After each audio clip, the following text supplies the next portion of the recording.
தேவனாய் கர்த்தர் எரேமியா 29:12 செவி கொடுப்பேன்னு சொல்லி வாக்கு பண்ணின ஆண்டவர். அந்த வார்த்தையின் அடிப்படையில் இரண்டாவது முறையாக இந்த நாள் வார்த்தையை தியானிக்கப்படும். எங்களோட பேசுங்க, இடைப்படுங்க. பரிசுத்த ஆவியானவர்களை இப்படி வார்த்தையில் நிரப்புங்க. தியானிக்கிறதுக்கு கிருபை ஞானம் தாங்க. செவிகளை திறந்தள்ளுங்க, நாவுகளை திறந்தள்ளுங்க, எங்களை பயன்படுத்துங்க. வசதி கேட்குற பிள்ளைகள் வசதி அடிமை எல்லாரும் திருப்தியாக்கி அனுப்புங்க. மீட்பர் இயேசுவின் மூலம் விடுகிறோம் நல்ல பிதாவே, ஆமென். ஹல்லேலூயா. கர்த்தருடைய நாமம் மகிமைப்படுவதாக. தேவனுடைய சமூகத்தில் காத்திருக்கிற தேவ பிள்ளைகளை நமக்கு இந்த நாள் தேவனாய் கர்த்தர் திரும்பவுமாய் எரேமியா 29:12 செவி கொடுப்பேன் என்ற அவருடைய பிராமிஸ்க்கு அந்த முதல் பகுதியாகிய கூடி வருதலை குறித்து தொடர்ந்து எச்சரிக்கையாக கர்த்தர் நம்மை தியானிக்கும்படியாக ஏவி இருக்கிறபடினால் நம்ம எடுத்துக்கொண்ட வார்த்தை பிரசங்கின் புஸ்தகம் 4:9 முதல் வாசித்தோம். அந்த வார்த்தை எப்படியா சொல்லுகிறது? ஒண்டியாக இருப்பதை விட கூடியிருப்பது நல்லது. இந்த கூடியிருப்பதினால் நல்ல பலன் உண்டு. இது ரெண்டு பேர் இணைஞ்சிருக்கிற காரியத்தை குறித்து அல்லது ரெண்டு பேர் சேர்ந்து செய்கிற காரியத்தை குறித்து சொல்லப்படுகிற காரியம். ஆனால் 29:12 நம்ம எரேமியா வாசித்தோம், நீங்கள் கூடி வந்து அங்கு தொழுது கொள்வதற்கான காரியம், இங்கு கூடுகிறதுக்கான காரியம். ஏறத்தாழ கூடுவது என்பது மிகவும் அத்தியாவசியமான ஒன்று என்பதை வலியுறுத்தும்படியாக கர்த்தர் இந்த பிரசங்கின் புஸ்தகத்தில் 4ஆம் அதிகாரத்தில் 9ஆம் வசனத்திலிருந்து 12ஆம் வசனம் வரைக்கும் சில காரியங்கள் சொல்லி வச்சிருக்கார். இதன் அடிப்படையிலும் கூடலாம், தேவனுடைய வார்த்தையை நேரடியாகவும் நம்ம என்ன கூடி வரலாம். அல்லேலூயா. இன்னைக்கு தேவ சமூகத்தில் ஒரு தனியாய் ஒரு மனுஷன் ஜெபிக்கலாம், ஒரு மனுஷன் அந்த ஜெபத்துக்கு பதிலை பெற்றுக்கொள்ளலாம். ஆனாலும் ஒரு மனுஷன் குழுவாயும் ஜெபிக்கலாம். அப்படி கூடி ஜெபிக்கிற பொழுது அதிகமான பலனை பெற்றுக்கொள்ளலாம். ஆமென். கர்த்தருக்கு ஸ்தோத்திரம். கோலியாத்தை மேற்கொள்ள போகிற பொழுது தாவீது எப்படி போனான்? தனியாக போனான், சிங்கிள். அல்லேலூயா. கோலியாத்தை யாரும் கூட வர வேண்டாம் அப்படி சொல்லிட்டு அவர் போய் தனியாக போய் மேற்கொண்டார். கர்த்தர் உதவி செய்தார். ஆனால் அதே தாவீது தான் தன்னோடு கூட 600க்கு மேற்பட்ட பராக்கிரமசாலிகள் இருக்கிற பொழுது அதில் 2 பராக்கிரமசாலியை பார்த்து கூப்பிட்டாரு. ஏன் கூட சவுல் வரைக்கும், சவுல் படுத்திருக்க இடத்து வரைக்கும் கூட வர்றது யாருன்னு கேட்டார். அப்போது அபிஷா என்பவன் என்ன சொன்னா, யோவாப் தம்பி நான் கூட வர சொல்லி என்னச்சுன்னா தாவீது கூட போனான். நல்லா கவனிச்சு பாருங்க. அங்கே போய் கொல்லலை, வெட்டலை, யுத்தம் பண்ணலை, ஒன்றும் செய்யலை. ஆனால் ஒரு நாளில் தனியாய் போன தாவீது, தனியாய் போய் வென்று வந்த தாவீது இந்த நாட்களில் ஒரு துணையை தேடுகிறான். அல்லேலூயா. கர்த்தருக்கு ஸ்தோத்திரம். அப்போது துணை என்பது அல்லது கூடுதல் என்பது, கூடிக்கொள்வது என்பது வேதத்தின் அடிப்படையில் அது ஒரு அத்தியாவசியமான ஒன்றாக இருக்கிறது. கர்த்தருக்கு ஸ்தோத்திரம். ஏன்னு சொன்னால் வேதம் சொல்லுது, ஒருவன் எத்தனை பேர் துரத்தலாம்? 1000 பேர். 2 பேரை 10,000 பேர், 10,000 சொல்லி வேதத்தில் சொல்லுவாங்க. அப்போது இது எப்படி இந்த வல்லமை வருது? ஒருத்தன் சொன்னால் 1000, அப்போது 2 பேர் சொன்னால் 1000 + 1000, இப்படி தான் 2 பேருக்கு அப்படி தானே வரணும். ஆனால் 2 பேர் சேர்ந்த மாத்திரத்தில் அது என்ன செய்யலாமா? பலனும் அதோடைய பலனும் கூடிக்கொள்கிறது. ஆமென். கர்த்தருக்கு ஸ்தோத்திரம். நல்லா கவனிச்சு பாருங்க. அவனுடைய சமூகத்தில் ஒரு உதாரணம் சொல்லுவாங்க, ஒரு கதை சொல்லுவாங்க. என்ன சொல்லி கேட்டிங்கன்னா, ஒரு ராஜாவுக்கு 4 பிள்ளைகள் இருந்தாங்களாம். அந்த பிள்ளைகளை கூப்பிட்டு, ராஜா எனக்கு வயசாகிட்டு, நீங்கள் தேசத்தை ஆள போகிறீங்க, அதனால் உங்களுக்குள்ள என்ன சொன்னா வேற்றுமை வந்துடக்கூடாது, பிரிவுகள் வந்துடக்கூடாது. பிரிவுகளை குறித்து அநேக கதைகள் நமக்கு சின்ன பிள்ளை நல்லா தெரியும். இந்த கதையை கொஞ்சம் கவனிச்சு பாருங்க. அப்போது ராஜா சொன்னமே பிள்ளைகள் என்ன சொன்னாங்கன்னா, நாங்கள் சம்மதிக்கிறோம், ஒற்றுமையாக இருப்போம். உங்களுக்கு இப்போ நான் வாயில் சொன்னால் சில காரியம் விளங்காது, இதை செயல்முறையில் காமிக்கணும் அப்படி சொன்னீங்கன்னா காமிக்கிறதுக்காண்டி ஒரு குச்சி ஒரு கோல் எடுத்து கடைசி பையன் கையில் கொடுத்தார். கொடுத்ததுமே ரெண்டாக உடன்னு சொன்னார். என்ன செஞ்சிட்டான்? உடைச்சிட்டான். ஒரே உடைச்சிட்டு 2 துண்டாக்கிட்டான். அந்த 2 துண்டையும் 3வது பிறந்தவன்கிட்ட கூப்பிட்டு இந்த 2 துண்டி சேர்த்து உடஞ்சினான். அவன் என்ன செஞ்சானா ஒரு வழியாக கஷ்டப்பட்டு மொழியில் வச்சு என்ன செஞ்சிட்டான்? உடைச்சிட்டான். இப்போ எத்தனை துண்டாயிருச்சு? 2 4 ஆயிட்டு. 2வது பிறந்த மகன்கிட்ட பார்த்து இதை நீ உடன்னு சொன்னான். அவன் தகப்பனார் இதை என்ன செய்யணும்? 2ஆக முறின்னு சொன்னான். 4 துணி சேர்த்து அவனை முறிக்க முடியல. அதனால அவன் என்ன செஞ்சானா ஏதாவது ஒரு கார்னர் ஏதாவது ஒரு இடத்த பார்த்து நல்லா ப்ரெஸ் பண்ணி அழுத்தி நினச்சிட்டான். உடைக்க முயற்சி பண்ணால் கஷ்டப்பட்டு அவனுடைய உயிர் மூச்சு போகிறாப்புல ஆகி அப்புறம் உடைச்சிட்டான். இப்போ எத்தனை துண்டாயிடுச்சு? 8 ஆயிட்டு. மூத்த மகன்கிட்ட கூப்பிட்டு மகனே நீ இதை ஒன்றா வச்சு எல்லாம் சேர்த்து உடனான். அவன் எத்தனையோ பிரயாசப்பட்டான். அவனால் என்ன செய்ய முடியல? உடைக்க முடியலை. ஹல்லேலூயா, கர்த்தருக்கு ஸ்தோத்திரம். வேதவசனம் சொல்லுகிறது பிரசங்கியின் புஸ்தகத்தில் அவருக்கு நல்ல பலன் உண்டாகும். எப்போ? கூடி இருந்தால். கர்த்தருடைய நாமம் மகிமைப்படுவதாக. நீங்கள் தனிமையாக இருக்கிற வரைக்கும் மற்றவர்கள் உங்களை மேற்கொள்வார்கள். ஆனால் நீங்கள் கூடிட்டீங்கன்னா நீங்கள் எல்லாரையும் மேற்கொள்ளலாம். கர்த்தருக்கு ஸ்தோத்திரம். ஒரு குடும்பத்தில் கணவன் மனைவிக்குள்ள ஒரு ஒற்றுமை காணப்படும். அல்லேலூயா. இன்றைக்கி கடைசி காலமாக இருக்கனால பிசாசான பல விதத்திலும் குடும்பத்தை, சபையை, ஊழியத்தை சீரழிக்க பல விதமான காரியங்களை செய்து விடாங்க. இந்த காலத்தில் இந்த யூனிட்டி என்பது ரொம்ப முக்கியமான ஒன்றாக இருக்குது. இந்த ஒற்றுமை, ஒரு மனம், சபையிலும் சரி, குடும்பத்திலும் சரி, கூட பிறந்தவங்கள்ட்ட சரி, அல்லது கணவன் மனைவிட்டு சரி, ஊழியத்திலும் சரி, ஒரு மனம் காணப்பட வேண்டும். ஒற்றுமை காணப்படும். அல்லேலூயா. வேதத்தில் நீங்கள் நல்லா எடுத்து பாருங்கள். ஒரு மனம் இருந்த இடத்துலலாம் பயங்கரமான சாதனைகளை நிகழ்த்தினார்கள். கர்த்தருக்கு ஸ்தோத்திரம். 12 பேரில் ஒரு மனம் இல்லாதனால 2 பேர் ஒரு பக்கம், 10 பேர் ஒரு பக்கம் போனாங்க. இதனால் 40 நாள் பண்ணி கானானை சுதந்திரிக்க வேண்டியவர்கள், பிரயாணம் பண்ணி சுதந்திரிக்க வேண்டியவர்கள் 40 வருஷம் டிலே ஆகிட்டு, தாமதம் ஆகிட்டு. காரணம் 10 பேர் ஒரு பக்கம் நினச்சிட்டாங்க, வேற்று மனமாக வேற்று காரியமாக சிந்திக்க ஆரம்பிச்சிட்டாங்க. 2 பேர் நேர்மையாக சிந்தித்தாங்க. இந்த நேர்மையாக சிந்தித்தவங்க 12 பேர் சிந்தித்தாங்கன்னா 40 நாளில் என்ன செஞ்சிருக்கலாம்? கானானை சுதந்திரிச்சிருக்கலாம். 40 வருஷம் டிலே ஆகிட்டு. அடுத்து நீங்கள் யோசித்து பார்த்தீங்கன்னா 6 லட்சம் குடும்பங்கள் பிறட்டவங்க, அதில் குறிப்பிட்ட வயசுக்கு மேற்பட்ட அனைவருமே என்ன செஞ்சாங்க? மரித்து போனார்கள். காலேப், யோசுவா மட்டும்தான் அந்த முதிர் வயதில் உள்ளவர்கள், அவர்கள் மட்டும்தான் கானானுக்குள்ளே பிரவேசித்தார். மற்ற எல்லாருமே அந்த 40 வயசுக்கு கம்மியானவங்க மட்டும்தான் நினச்சாங்க பிரவேசித்தார்கள். இன்க்ளூடிங் மோசே, ஆரோன், எல்லாருமே நினச்சினாங்க பிரயாணத்தில் மரித்து போனார்கள்.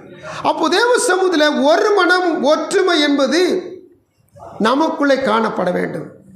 ஒரு கூடி ஜெபிக்கணும்னா நல்லா கவனிச்சு பாருங்கள். நீங்கள் ஒருவர் ஜெபம் பண்ணிக்கிட்டு தாங்கன்னா மற்றவங்க நல்லா ஸ்தோத்திரம் பண்ணி அந்த ஜெபத்தை என்ன செய்யணும்? தாங்கணும். மோசே கரங்களில் கோலை பிடிச்சி நிற்கிறான்னா வலது பக்கமும் இடது பக்கம் ஊரும் ஆறும் நினைச்சினும் தாங்கி பிடிக்கணும். இவங்க 2 பேரும் எனக்கு என்ன வந்துச்சுன்னு சொல்லி ஒருத்தர் ஜெபம் பண்ணும் போது சபையில் இன்னொருத்தவங்க பைபிளை பரட்டி வாசித்துக்கிட்டு இருப்பாங்க, இன்னொருத்தவங்க அவங்க ஜெபத்தை கமெண்ட் பண்ணிட்டு செஞ்சுக்கிட்டு இருப்பாங்க. இது என்ன ஜெபம், இப்போ ஜெபிக்க கூட தெரியல, இப்படி சொல்லி பேசிக்கிட்டு இருப்பாங்க. தேவனுடைய பிள்ளைகள் ஒருவர் ஜெபித்தால் இன்னொருவர் உடன் இருக்கிறவர்கள் அந்த ஜெபத்துக்கு ஸ்தோத்திரத்தினால் என்ன செய்யணும்? சப்போர்ட் பண்ணணும், தாங்கணும். ஆமென். இந்த நாட்களில் எல்லா இடத்திலும் பிசாசு செய்கிற வேலை, பிரிவினை, பேதங்கள், பாகுபாடு எல்லாத்தையும் கொண்டு வந்து போட்டு எந்த ஜெபமும் பரலோகத்துக்கு எட்டாதபடிக்கு செஞ்சுக்கிட்டு இருக்கிறான். ஆனால் இது நமக்கு தெரிய மாட்டேது. தெரியாதனால தான் அநேக ஜெபங்களுக்கு நாம் என்னச்சுன்னா கூடி ஜெபிக்கிறவங்க பதிலை பெற்றுக்கொள்ளாமல் இருக்கிறோம். அல்லேலூயா, ஸ்தோத்திரம். சபை வளர்ச்சிக்காக நம்ம ஜெபிக்கிறோம், சபை வளர்றதுக்காக ஜெபிக்கிறோம், எண்ணிக்கையில் வளரணும், சபை தரத்தில் வளரணும், இதற்காக ஜெபிக்கிறோம். இப்படி ஜெபிக்கிற பொழுது அங்கே ஒரு மனம் காணப்படுச்சுன்னா கர்த்தர் பெரிய பலனை பதிலை கொடுக்க வல்லவராக இருக்கிறார். இந்த வாசித்தோம் பிரசங்கில 4ஆம் அதிகாரத்தில் வாசிக்கும்போது,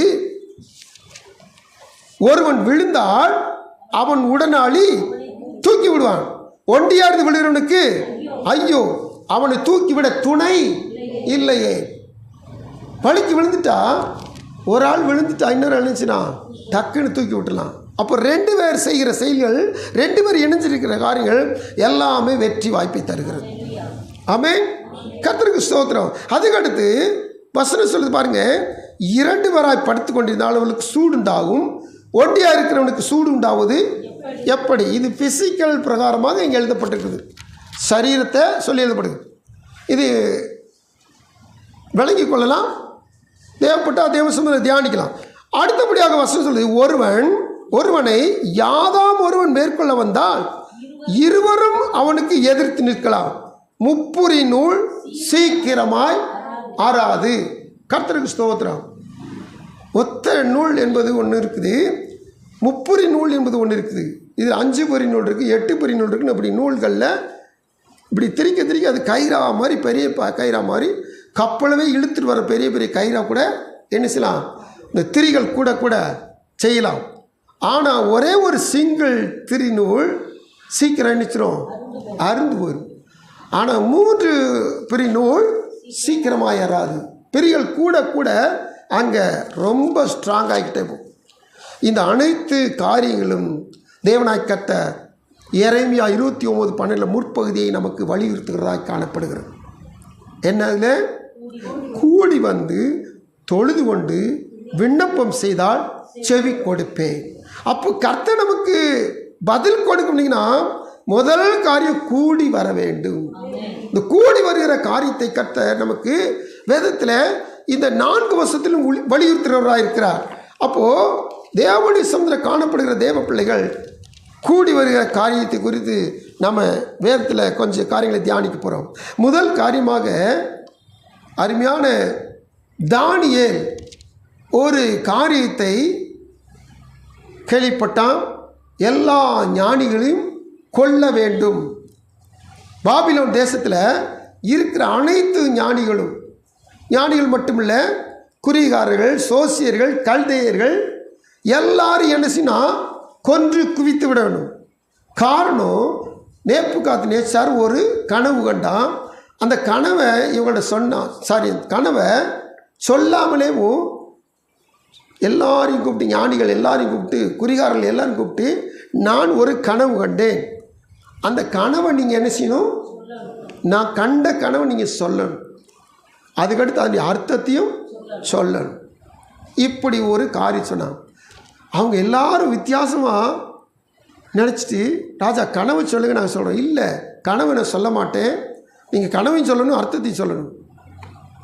இதென்ன வித்தியாசமாக இருக்குது. அவங்க சொன்னாங்க, 2ஆம் அதிகாரத்தில் ஒரு வசனங்களை வாசிக்கலாம். தானியேல் புஸ்தகம்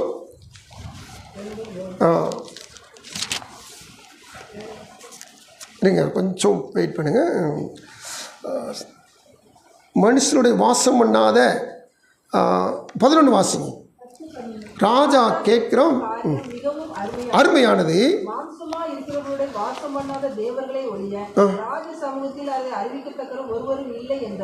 இங்கே ராஜாவுக்கு பதில் சொல்றாங்க, ஞானிகள் பதில் சொல்றாங்க. பாபிலோன் தேச ஞானிகள், ராஜாவே நீங்கள் சொப்பனம் கண்டீங்க, அந்த சொப்பனத்தை நாங்கள் எப்படி சொல்ல முடியும், சொன்னாலும் அர்த்தம் சொல்லுவோம், நீங்கள் கண்ட சொப்பனத்தை ஒரு மனுஷன் எப்படி சொல்ல முடியும், முடியவே முடியாது. யார் சொல்லுவாங்கன்னு சொன்னால் 11 மாம்சமாக இருக்கிறவங்களோட வாசம் பண்ணாத தேவர்களே ஒழிய ராஜ சமூகத்தில் அதை அறிவிக்கத்தக்கவர் ஒருவரும் இல்லை என்றார்கள். அப்போது இந்த காரியம் என்னது, அரிதான காரியம். ஒருத்தன் கனவுல வந்த காரியத்தை இன்னொருத்தர் எப்படி கனவு கண்ட இவன் எப்படி சொல்ல முடியும், ஒருத்தர் சொல்லவே முடியாது. அதனால் இவங்க சொல்கிறாங்க, மாம்சமானவர்களுடைய வாசம் பண்ணாத தேவர்களே ஒழிய அவங்களுக்கு அந்தளவுக்கு அறிவு இருக்குது, அந்தளவுக்கு சொல்கிறாங்க. கர்த்தருக்கு ஸ்தோத்திரம். தேவனாய் கர்த்தர் இந்த பாபிலோனிய ஞானியுடைய கூற்றை தவிடுபடியாக்கினார் கர்த்தர். அல்லேலூயா. எப்படி? தானியேலை கொண்டு. ஏன்னா தானியேலை கொண்டு நேபுகாத்நேச்சாருடைய சொப்பனத்தையும், சொப்பனத்திற்கு முன்னே இருந்த நினைவுகளையும், சொப்பனத்துடைய அர்த்தத்தையும், அது நடக்க போகிற காலங்களையும் சகலவற்றையும் இந்த தானியேல் நேபுகாத்நேச்சாருக்கு வெளிப்படுத்தினார். எப்படி? இந்த கேள்விப்பட்ட மாத்திரத்தில் இந்த தானியேல் என்ன செஞ்சானா, போய் தவணை கேட்டானோ. இங்கே இருக்கிற எல்லா ஞானியும் கொல்ல வேண்டும் மாத்திரத்தில் அதில் தானியேல் கொல்லணும். அங்கே இருக்கிற சாத்ராக், மேஷா, ஆபேத்நேகோ இவரும் கொல்லப்படணும்.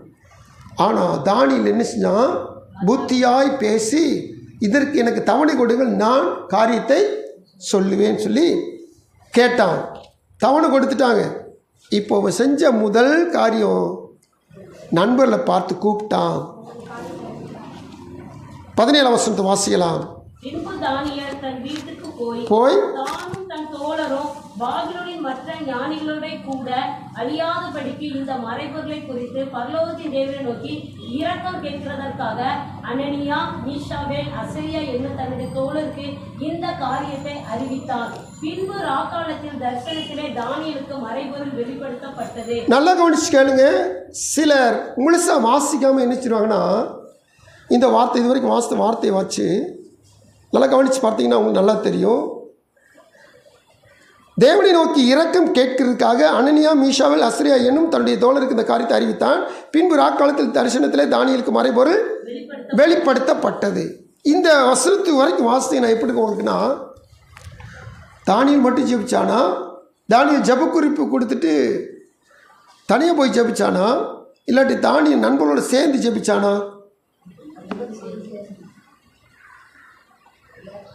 வசனத்தை வாசித்து பார்த்து கூட சொல்லுங்கள். அறிவித்தான் போட்டிருக்கு. அடுத்து தானியேலுக்கு மறைபொருள் வெளிப்படுத்தப்படும் போட்டிருக்கு. அப்போ நீங்கள் இதை எப்படி நினைப்பீங்க? நீங்கள் எங்களுக்காக ஜெபித்து கொள்ளுங்கன்னு சொல்லிட்டு இடத்து காலி விட்டு போயிடுவாங்க. அதுபோல தான் இருக்குது. அநேகர் இப்படித்தான் சொல்லவும் செய்கிறாங்க. ஆனால் அது கிடையாது. நல்லா கவனித்து பார்க்கணும். ஏன்னா 23 வசனம் வாசித்தீங்கன்னா உங்களுக்கு நல்லா விளங்கும்.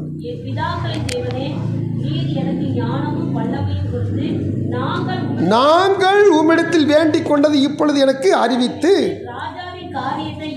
ராஜாவின் காரியத்தை எங்களுக்கு தெரிவித்தபடினால் உம்மை துதித்து புகழ்கிறேன்.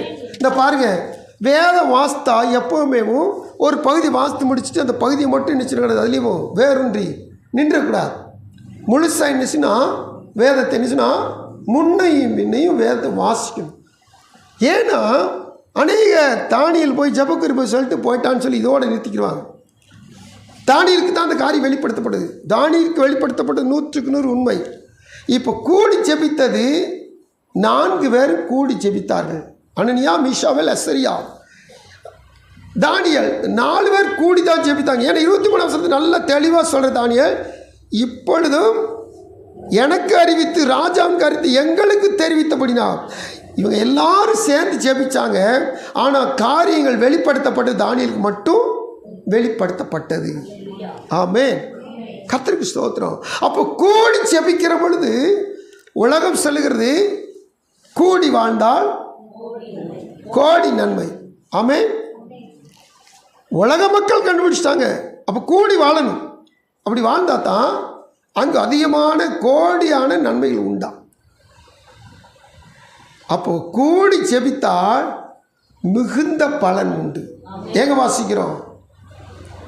இப்போ தானே வாசித்தோம். பிரசங்கி 4:9 இவர்கள் ஒண்டியாயிருந்தால் அவங்களுக்கு ஐயோ, கூடியிருந்தால் நல்ல பலன் உண்டு.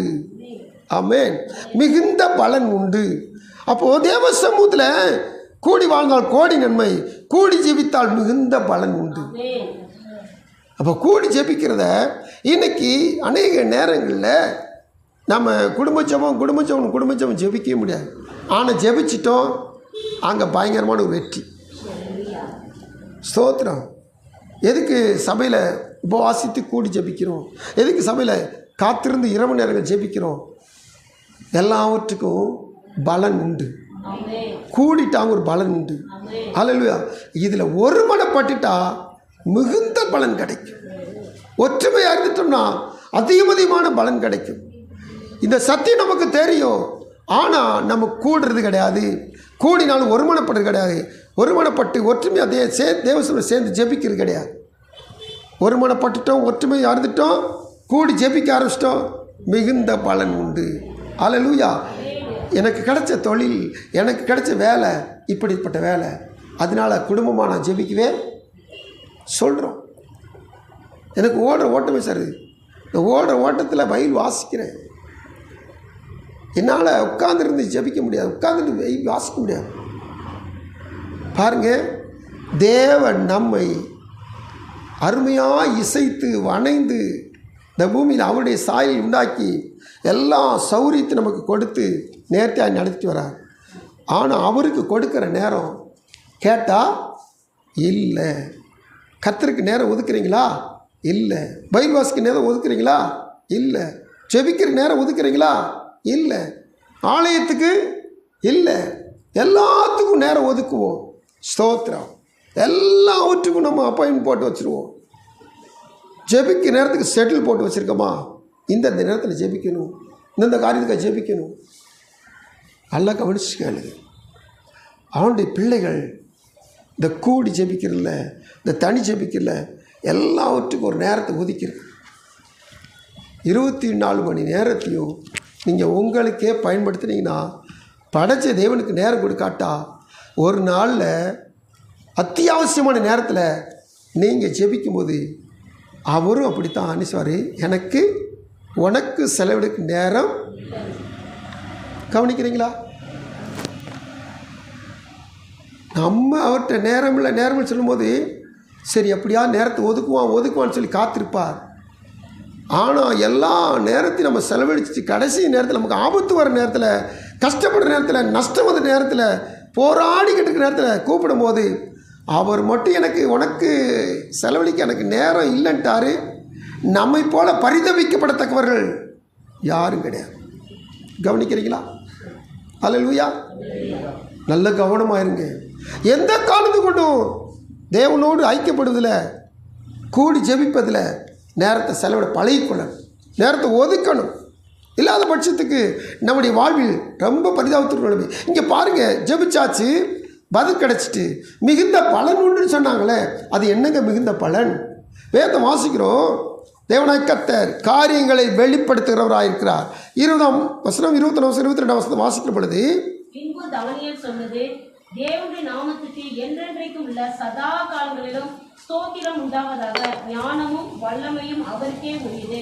அவர் காலங்களின் சமயங்களை மாற்றுகிறவர், ராஜாக்களை தள்ளி ராஜாக்களை ஏற்படுத்துகிறவர், ஞானிகளுக்கு ஞானத்தையும் அறிவாளிகளுக்கு அறிவையும் கொடுக்கிறவர். அவரே ஆழமும் மறைப்பொருளுமானதை வெளிப்படுத்துகிறவர். இருளில் இருக்கிறதை அவர் அறிவார், வெளிச்சம் அவரிடத்தில் தங்கும். இப்போ வெளிப்பாடு கிடைச்ச மாத்திரத்தில் வெளிப்பாட்டை கொடுத்த ஆண்டவருக்கு, வெளிப்படுத்தினவருக்கு நன்றி சொல்கிறார். அல்லேலூயா, ஸ்தோத்திரம். கடந்த வாரத்தை கூட ஒரு பகுதி தியானித்தோம். நாம் நன்றி அறிதல் உள்ளவர்களாக இருக்கணும். ஆமே.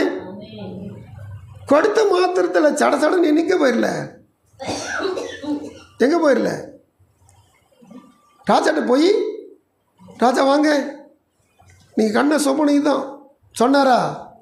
முதல்ல ஆண்டவர்கிட்ட கொடுத்த ஆண்டவருக்கு, நீங்கள் தான் ஆண்டவரை, இருளில் இருக்கிறதை அறிகிற ஆண்டவர், வெளிச்சம் உங்கள் இடத்துல தங்கும், நீங்கள் தான் மறைபொருளை வெளிப்படுத்துகிற ஆண்டவர். அவருக்கு முதல்ல நினச்சான் நன்றி சொன்னான். கடந்த வாரத்தை வீட்டு கூட்டத்தில் தியானித்தோம்.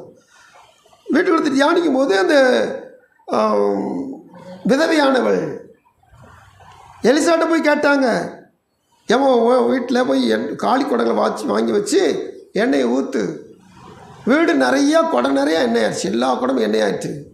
உடனே அந்த அம்மா என்ன செய்யலை, கடன் அடைக்கு தானே கேட்டோம், இந்த எண்ணெய் விற்று கடன் அடைச்சாலும் சொல்லி என்ன செய்யலை, உடனே இருக்கிற எண்ணெய் வச்சு கடன் அடைக்கலை. திரும்பமாக எலிசாட்ட போய், ஐயா வீடு நிறைய எண்ணெயாக இருக்குது, முதல்ல வாழ்வுக்கு நான் என்ன செய்யணும்னு சொல்லி கேட்டாங்க. இப்போ வீடு நிறையா எண்ணெயாக இருக்குது, உங்கள் சொல்படி கீழ்ப்படுறதுனால இப்போ நான் என்ன செய்யணும்?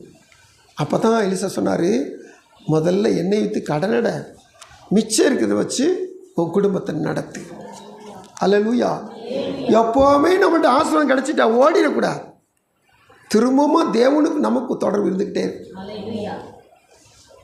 எத்தனை பேர் ஏற்றுக்கொள்கிறீங்க? நீங்கள் வீட்டுக்காக ஜெபம் பண்ணீங்க, வீடு கிடச்சிட்டு, வேலைக்காக ஜெபம் பண்ணி வேலை கிடச்சிட்டு, படிப்புக்காக ஜெபம் பண்ணி நல்ல ரிசல்ட் கிடச்சிட்டு, உடனே என்ன செய்வீங்க?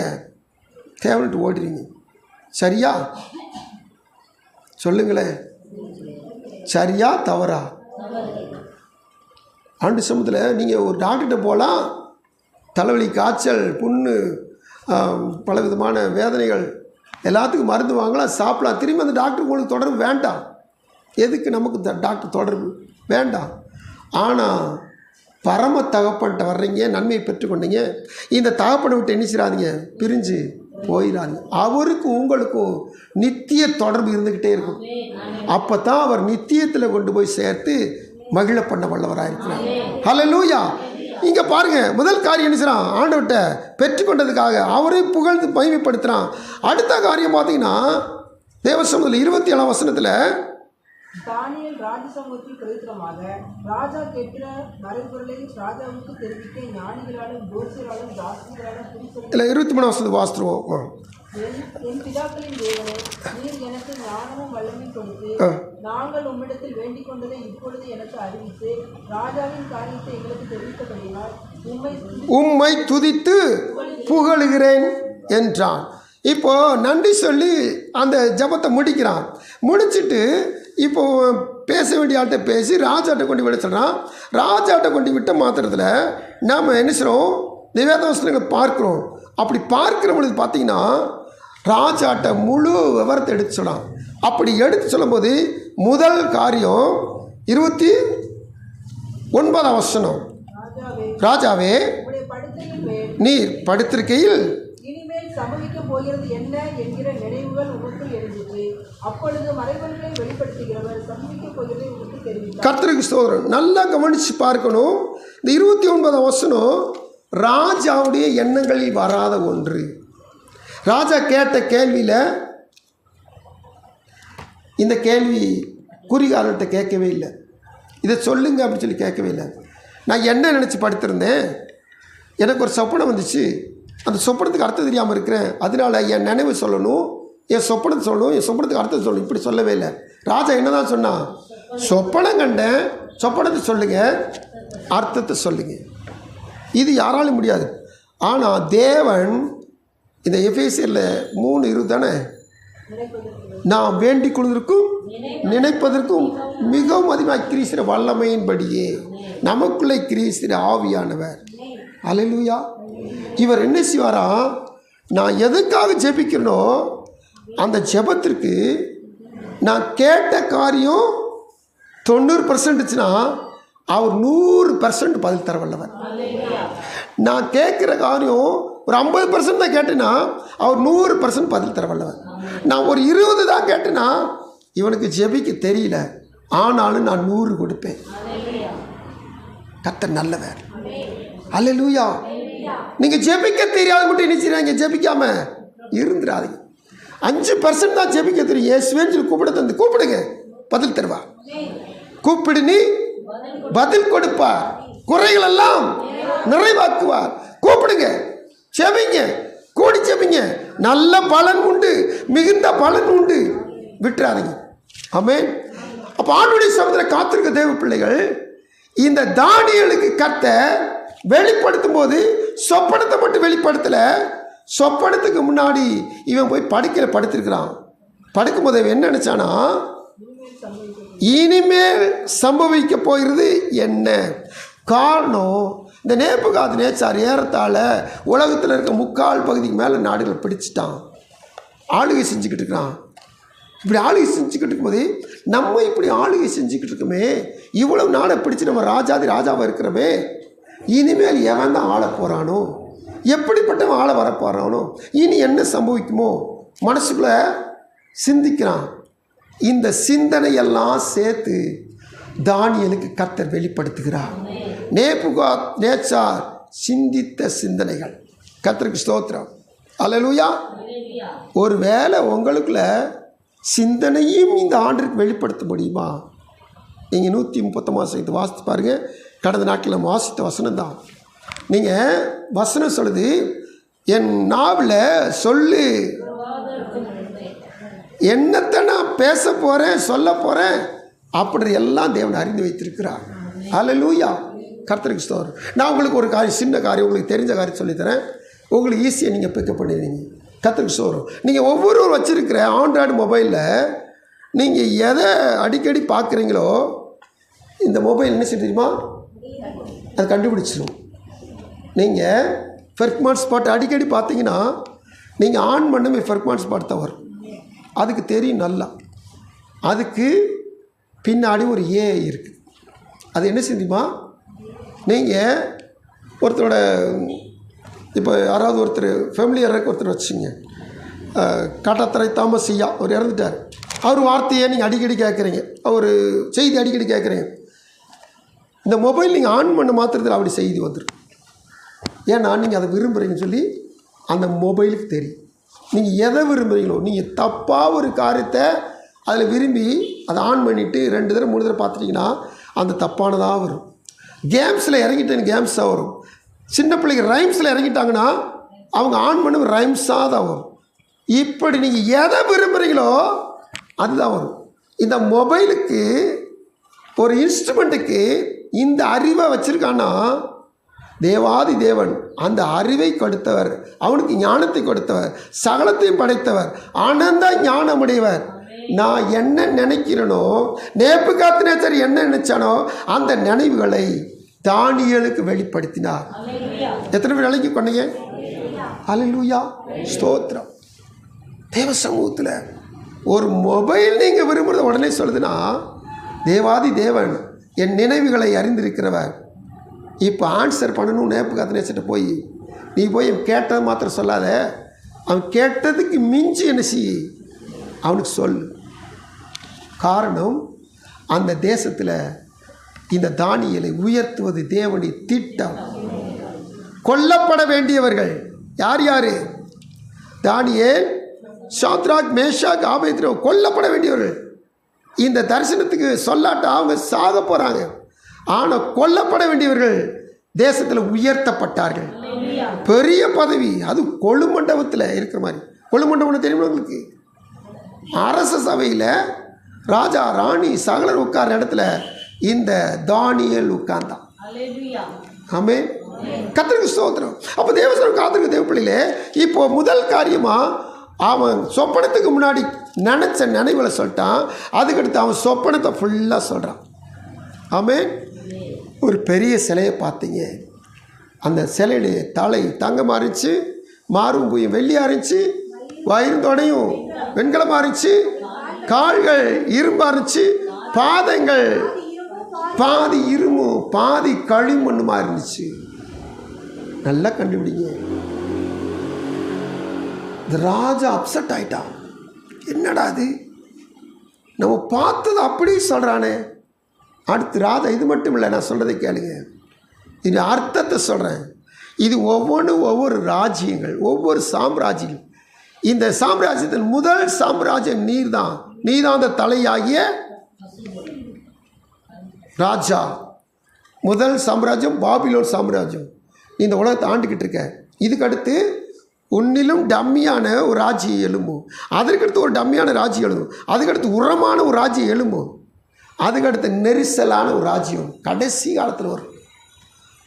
இதெல்லாம் சொல்லிட்டு அர்த்தத்தை சொன்னான். கடைசியில் ஒன்று சம்பவிக்கும்.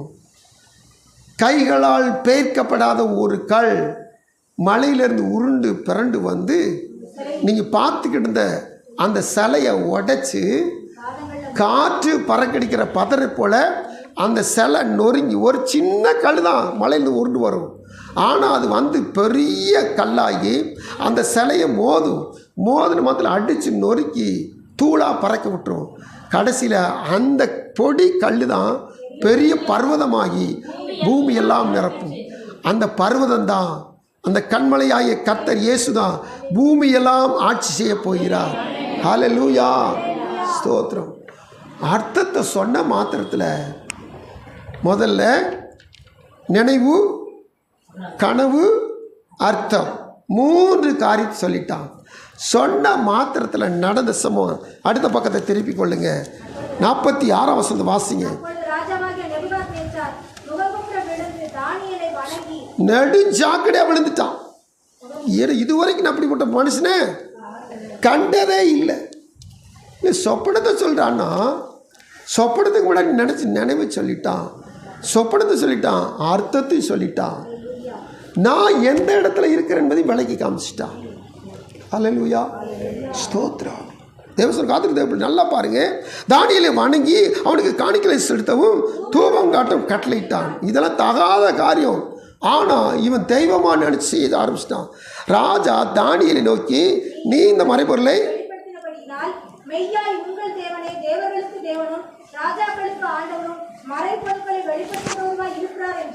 ஹல்லேலூயா.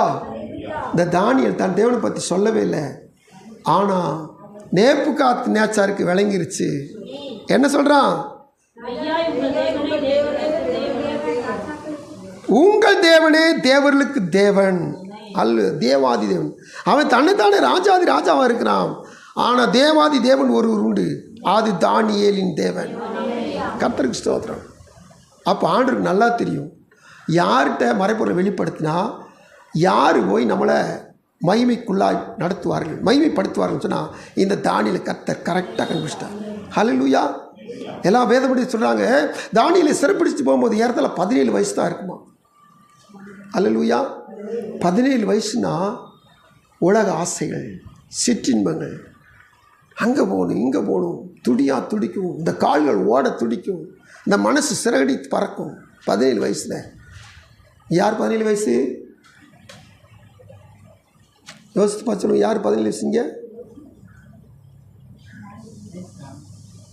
நீங்கள் தான் 17 வயசு. யார் தேடி பார்க்குறீங்களா? +2 யார் படிக்கிறா? ஹல்லேலூயா. இந்த 17 வயசில் எவ்வளோ பெரிய ஞானத்தை பெற்றுக்கொண்டார். ஹல்லேலூயா, ஸ்தோத்திரம். அங்கே போய் சில வருஷங்களில் கொலு மண்டபத்துக்கு போயிட்டார். ஆமென். இந்த தானியேலை குறித்து அடிக்கடி தியானிப்போம். சாம்ராஜ்யம் மாறி போனால் சரி, அடுத்த சாம்ராஜ்யத்திலும் அடுத்த ராஜாங்கத்திலும் இவர் பெரிய ஆளாக இருப்பார். இப்போ தொடர்ந்து அந்த வசனங்களை வாசிக்க போகிறோம். பின்பு ராஜா தானியேலை கொடுத்து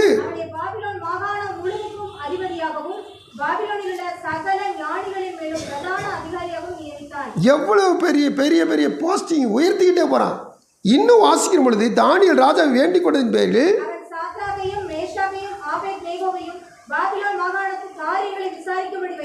இந்த தானியேலுடைய சப்போர்ட்டு இந்த 3 நண்பர்கள் இவங்களும் சேர்ந்து இவங்களோட செபிச்சாங்க. சொன்ன மாத்திரம் அவங்களுக்கு போஸ்டிங். தானியேலோ வென்றால் ராஜாவின் கொலு மண்டபத்தில் இருந்தான். அல்லேலூயா, கர்த்தருக்கு ஸ்தோத்திரம். இந்த 3 அதிகாரத்தில் பெரிய குழப்படி வரும். அந்த குழப்படிக்கு இந்த 2 அதிகாரம் கடைசி வார்த்தை தான் பதில். பெரிய பிரசங்கியார் கூட ஒரு நாள் பிரசங்கிச்சுட்டு இருக்கும்போது எல்லா யூதரும் விழுந்துட்டாங்க. ஆனால் இந்த 3 யூதர் தலை குடிச்சு பணியாமல் இருக்கிறாங்க. தானியேல் எங்கே இருந்தான்? அல்லேலூயா, ஸ்தோத்திரம். அப்போ இதுதான் பதில். நீங்கள் தெரிஞ்சுக்கணும். யார் கேட்டாலும் உங்களுக்கு இந்த சந்தேகம் வந்திருக்கான்னு தெரியல இது வரைக்கும். சாத்ராக் மேஷாக் ஆபேத்நேகோ பணியில் அவங்க 3 தலை மட்டும் தான் நிமிர்ந்து நின்றுச்சு. அப்போ தானியேல் தலை எங்கே போச்சு? தானியேல் வணங்கிட்டானோ? தானியேல் எங்கே வெளியே போயிட்டானோ? இல்லை, அவன் ராஜாவோட சேர்ந்து அங்கே நிற்கிறான், கொலு மண்டபத்தில் இருக்கிறான். அதனால் அவன் வணங்கவும் வேண்டாம், அவன் எதிர்த்து நிற்க வேணாம். அவன் ஒரு பொசிஷனில் இருக்கால, இந்த இதுக்கு அவனுக்கு சம்மந்தமே இல்லாமல். அல்லேலூயா, கர்த்தருக்கு ஸ்தோத்திரம். அப்படி சொல்ல காத்திருக்க தேவ பிள்ளைகள் எவ்வளவு பெரிய நன்மை வந்திருப்பாருங்க. கர்த்தர் செவி கொடுக்கிற பொழுது வேதவசனம் சொல்கிறது, நீங்கள் என்னத்தை வேண்டும் நீங்கள் கூடி ஜெபிக்கிற பொழுது அத்தனைக்கும் அதிகம் அதிகம் அதிகம் என்ன எத்தனை அதிகம் போடுமோ அத்தனை அதிகம் போடு. அத்தனை அதிகமாய் கர்த்தர் செவி கொடுத்து பலன் கொடுக்கிற வல்லவராக இருக்கிறார். பலாபலனை திருப்பி கொடுக்க நல்லவராக இருக்கிறார். ஹல்லேலூயா, ஸ்தோத்திரம். தேவசனம் காத்திருக்க தேவ பிள்ளைகள் நாம் அதிகமான காரியங்களை தியானிக்கணும். ஆனால் ஒரு பகுதியிலே நினச்சுன்னா நம்ம முடிக்கிறாப்புல ஆய்வு. ஆனாலும் தேவநாயகத்திரி வேதத்தை நீங்கள் தேடி ஆராய்ச்சி பண்ணி வாசிக்கும் பொழுது வேதம் தெளிவாய் நமக்கு சொல்லுகிறது. நீங்கள் தாவீதுடைய ஃப்ரெண்ட் ஒருத்தர் தான். யார்? யோனத்தான். இந்த யோனத்தான் ஒரு நாளில் பெலிஸ்தருடைய தானியத்துக்கு போவோம் வான்னு சொல்லி தன்னுடைய தன்னுடைய ஆயுததாரியை கூப்பிடுறான். வேலைக்காரனை வச்சுங்க, ஆயுததாரி, அவனுடைய பாடி கார்டு. இந்த பாடி கார்டை கூப்பிடுறான். அப்போ என்ன செய்யறான்? 1 சாமுவேல் 14 கடகடன் வாசித்து நம்ம ஜெபித்து பிடிக்க போகிறோம். கூப்பிடும்போது பாருங்கள், 6ஆம் வசனம் 7ஆம் வசனம் வாசிங்க. யோனத்தான் தன் ஆயுததாரியாகிய வாலிபனை நோக்கி சேதனம் இல்லாதவனுடைய அந்த தானியத்திற்கு போவோம் வா. ஒருவேளை கர்த்தர் நமக்காக ஒரு காரியம் செய்வார். அநேக பேரை கொண்டாயினும் கொஞ்ச பேரை கொண்டாயினும் ரட்சிக்க கர்த்தருக்கு தடையில்லை என்றான். அப்பொழுது அவன் ஆயுததாரி அவனை பார்த்து, உம்முடைய இருதயத்தில் இருக்கிறபடியெல்லாம் செய்யும், அப்படியே போ. இதோ உம்முடைய மனதிற்கு ஏற்றபடி நானும் உமோடு. இங்கே பாருங்க, ஜெபிக்கிறதுல இப்படி ஒரு கம்பெனி கிடச்சிட்டு வச்சுங்க, நம்மளை போகிற பாக்கியவான் யாருமே கிடையாது. இந்த யோனத்தானுக்கு ஒரு கம்பெனி கிடச்சிட்டு பாருங்க, சூப்பர் கம்பெனி யோனத்தானுக்கு. அவன் இருதயத்துக்கு ஏற்ற ஆயுததாரி. ஸ்தோத்திரம். சால்வேஷன் ஆர்மின்ற ஒரு ரட்சணி சேனையை முதல்ல சபையை தொடக்கின ஒரு பெரிய ஸ்தாபனம் அது, ரட்சணி சேனை. அந்த ஸ்தாபனத்தை தொடங்கிய வில்லியம் பூத் அவர் சொன்னார், 10 வாலிபர்கள் மட்டும் எனக்கு தாங்காண்டவர், இந்த உலகத்தை நான் கலக்கிறேன். எப்படிப்பட்ட வாலிபர்கள்? அவர் இருதயத்தில் இருக்க அக்கினி எப்படியோ அந்த அக்கினிக்கு ஏற்ற அக்கினி பற்றி பிடிக்கிற ஒரு 10 வாலிபர் தான் போதும். அல்லேலூயா, ஸ்தோத்திரம். நான் உண்மையிலே சொல்கிறேன், தம்பிகளை நீ பாருங்கள், என் இருதயத்தில் இருக்கிறபடியே நீங்கள் கர்த்தரை ஸ்தோத்திரம் பண்ணிட்டீங்கன்னு வச்சுங்க, இந்த சபை கிடுன்னு வளரும். என் இருதயத்தில் இருக்கபடியே இந்த தேவ பிள்ளைகள்லாம் கர்த்தரை மையப்படுத்துறீங்கன்னு வச்சுங்க, இந்த சபையை தடுக்கிறதுக்கு யாராலும் முடியாது, எந்த கோமனாலும் முடியாது. இந்த ஒரு மனம் வந்துருச்சு. இந்த யோனத்தானுக்கும் இந்த ஆயுததாரிக்கும் ஒரு மனம் வந்துச்சு. பாருங்க, அவன் சொல்கிறான், அந்த பெலிஸ்தர் பாளையத்துக்கு போவோம், விருத்த சேதனம் வந்து பெலிஸ்தர் தானியத்துக்கு போவோம்னு சொல்ல மாத்திரத்தில் 7ஆம் வசனத்தை எல்லாரும் நல்லா கவனித்து பாருங்க. அப்பொழுது அவனை பார்த்து, உம்முடைய இருதயத்தில் இருக்கிறபடியெல்லாம் செய்யும், அப்படியே போ. இதோ உம்முடைய மனதுக்கு ஏற்றபடி நானும் உம்மோடு கூட வருகிறேன். அல்லேலூயா, ஸ்தோத்திரம். நீங்கள் இந்த வார்த்தையை சொல்லி ஜெபிக்கணும். ஆண்டவரே, எங்கள் ஊழியக்காருக்கு ஒரு வாஞ்சை இருக்குது, எங்கள் சபை வளரணும். என்ன உள்ளத்தில் வாஞ்சியை போட்டீங்களோ அந்த வாஞ்சிக்கு நாங்களும் சேர்ந்து ஒத்துழைச்சி ஜெபிக்கணும். எத்தனை தம்பிகள் அப்படி ஒத்துழைக்க முடியும்?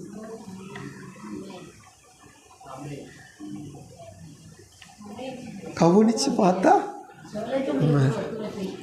அல்லேலூயா, ஸ்தோத்திரம். இந்த சர்ச்சை நான் கூட்டுறேன், தம்பிகளை வாங்க கூட்டுறதுக்கு என்னைக்கா கூப்பிட்டுருக்கேனா? இந்த சர்ச்சை கூட்டுவிடும், விளக்கு மாற்றெடுத்து கூப்பிட்டுருக்கேனா? இல்லை. உங்களுக்கு ஆளுக்கு ஒரு மைக் வாங்கி கொடுத்து பாட்டு பாடக்கணும் வச்சுருக்கேனா? அல்லேலூயா. மேன்மையானது உங்கள்கிட்ட பகிர்ந்து கொடுக்குறேன், சிறுமையானது உங்கள்கிட்ட என்ன செய்யலை நான் பகிர்ந்து கொடுக்கவே இல்லை.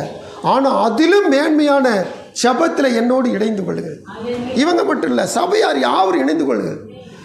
மெய்யாவே தேவனாய் கர்த்தர் ஒரு ஸ்திரம் உள்ள பரலோகத்திற்கு ஒருவர் விடுபடாத ஒரு நல்ல பரிசுத்த கூட்டத்தை கர்த்தரிடத்தில் ஏற்படுத்த வல்லவராயிருக்கிறார். ஹல்லேலூயா. இந்த 2 பேரும் இணைஞ்சு போனாங்க பாருங்க, ஒரு மனதோடு இணைஞ்சு போனாங்க பாருங்க, காரியங்கள் முழுசாக வாசித்த நமக்கு நேரம் ஆயிரும். ஏற்கனவே நேரம் முடிஞ்சு நல்லா சொல்கிறீங்க கேளுங்க. 2 பேரும் ஒரு மனப்பட்டு போனாங்க. அங்கே இருக்கிறவங்க கூப்பிட்டாங்க, வாங்கன்னு கூப்பிட்டாங்க. இவன் கூப்பிட்டாலும் சரி, 2 பேரும் அடிச்ச அடியில் ஒரு 20 பேர் அடியில் செத்துட்டாங்க. பெரிய பாளையம் போனது 2 பேர், செத்தது 20 பேர். மீதி இருக்கிற நபர்கள்லாம் கர்த்தரே முறியடித்தார். அல்லேலூயா. இங்கே பாருங்கள், நீங்களும் நானும் ஒரு ஆளுக்கு சுவிசேஷம் சொல்லுவோம்.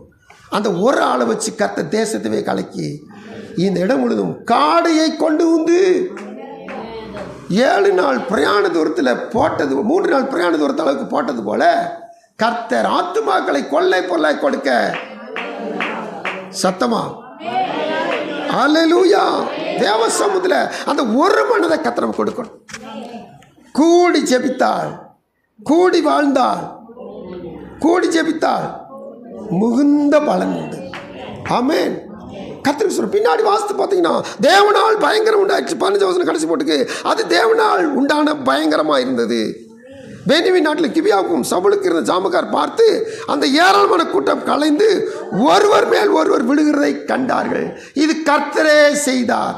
இது கண்களுக்கெல்லாம் கண்களை மூடி ஜெபிக்கலாமா? ஆண்டவரே உம்மை ஸ்தோத்திரிக்கிறேன்ப்பா, ஆண்டவரே உம்மை ஸ்தோத்திரிக்கிறேன்ப்பா.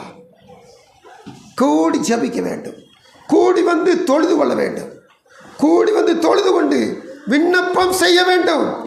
நான் உங்களுக்கு செவி கொடுப்பேன். கர்த்தர் நமக்கு பதில் தர போறார். பதில் தருகிற காலங்களில் நம்ம வந்திருக்கிறோம்.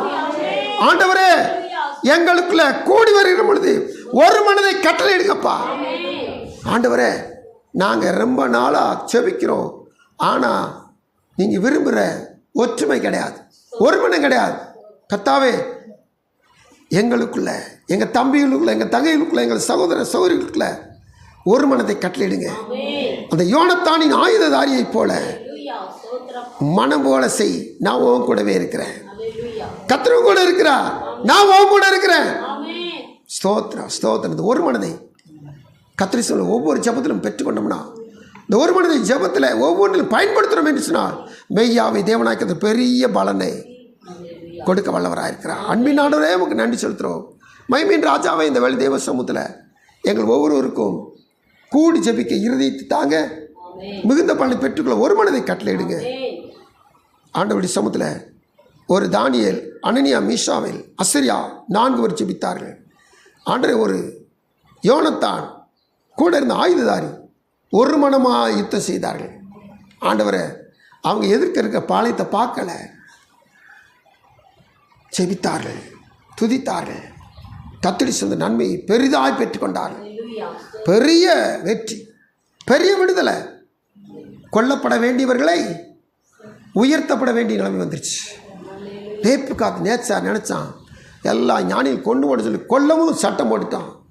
ஆனால் கொல்லப்பட வேண்டியவர்கள் அங்கு உயர்த்தப்பட வேண்டியவர்களாக மாறிப்போனார்கள்.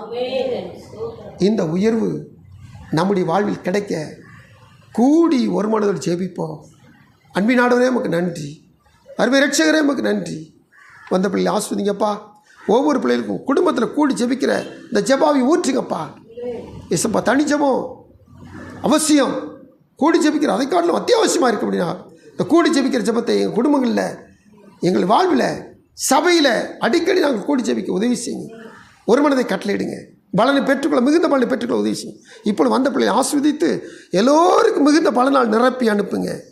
செவி கொடுக்கிற தெய்வம் எல்லாருக்கும் மிகுந்த பலனால் நிரப்பி அனுப்புங்க. மீட்பர் இயேசுவின் நாமத்தில் விடுகிறோம் நல்ல பிதாவே, ஆமென்.